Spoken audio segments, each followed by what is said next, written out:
highly anticipated special announcement. Our host, Steve Lance, is at Mar-a-Lago right now waiting for President Trump. Steve, thanks for joining us. What do you have for us? Yes, Melina, we're here in the ballroom at Mar-a-Lago where the former president is expected to announce his third bid for the White House. This would be unprecedented in the modern era.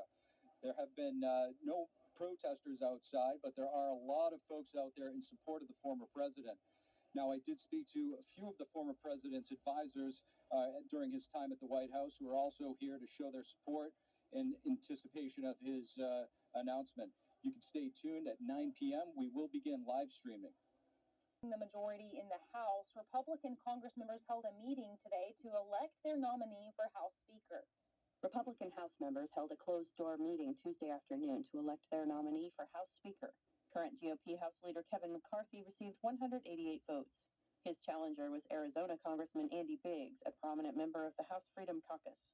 Biggs had just announced his challenge against McCarthy Monday night on Newsmax, and he got 31 votes. There are lots of people in this conference who have listened to their constituency, and the constituencies are saying, look, we need different leadership, both in the House and the Senate. We need to change the direction.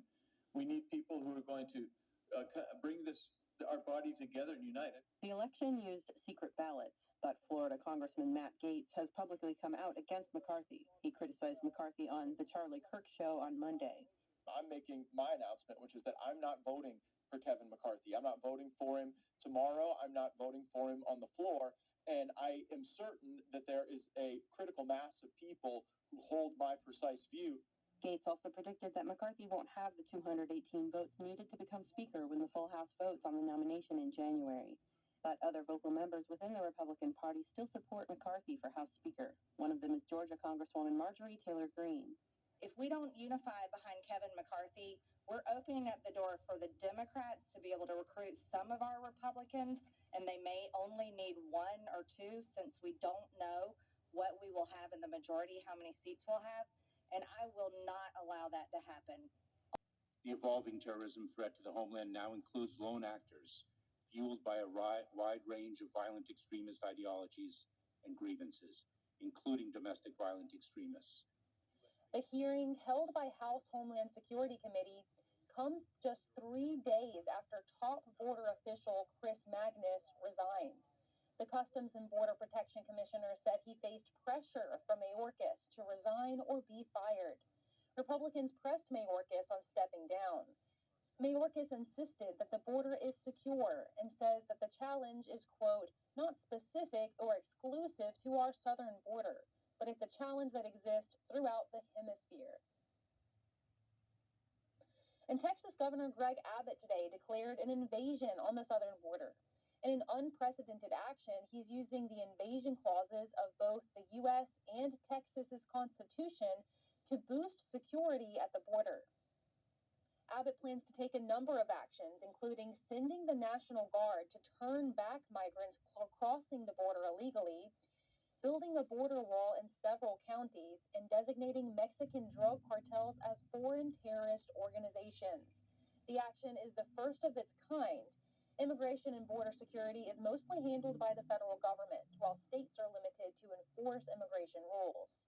5.5 million illegal immigrants have crossed the U.S. since President Biden took office. That's according to Federation for American Immigration Reform. Now, this number includes those apprehended and the 1 million gotaways. That is, those who effectively evaded Border Patrol when crossing illegally. And to break down exactly what this action means and what impact it could have, we're happy to be joined by Andrew Arthur, a former immigration judge and a fellow at the Center for Immigration Studies. All right, Art, thank you for joining us today. So as you know, Texas Governor Greg Abbott announced that Tuesday, today he's invoking the invasion clause due to the illegal immigration surge.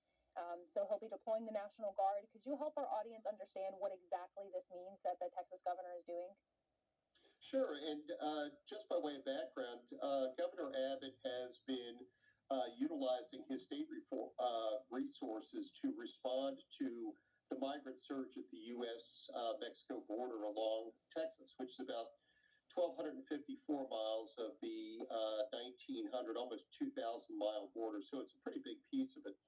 What Governor Abbott is doing through this declaration is he's calling out the National Guard to send them down to the border to deter migrants from entering the United States. He's implementing maritime assets, boats, state highway patrol boats, and putting them on the Rio Grande to dissuade people from entering the United States. And he is doing what he's been doing in the past, and that is using the state troopers to apprehend migrants who have entered the United States illegally.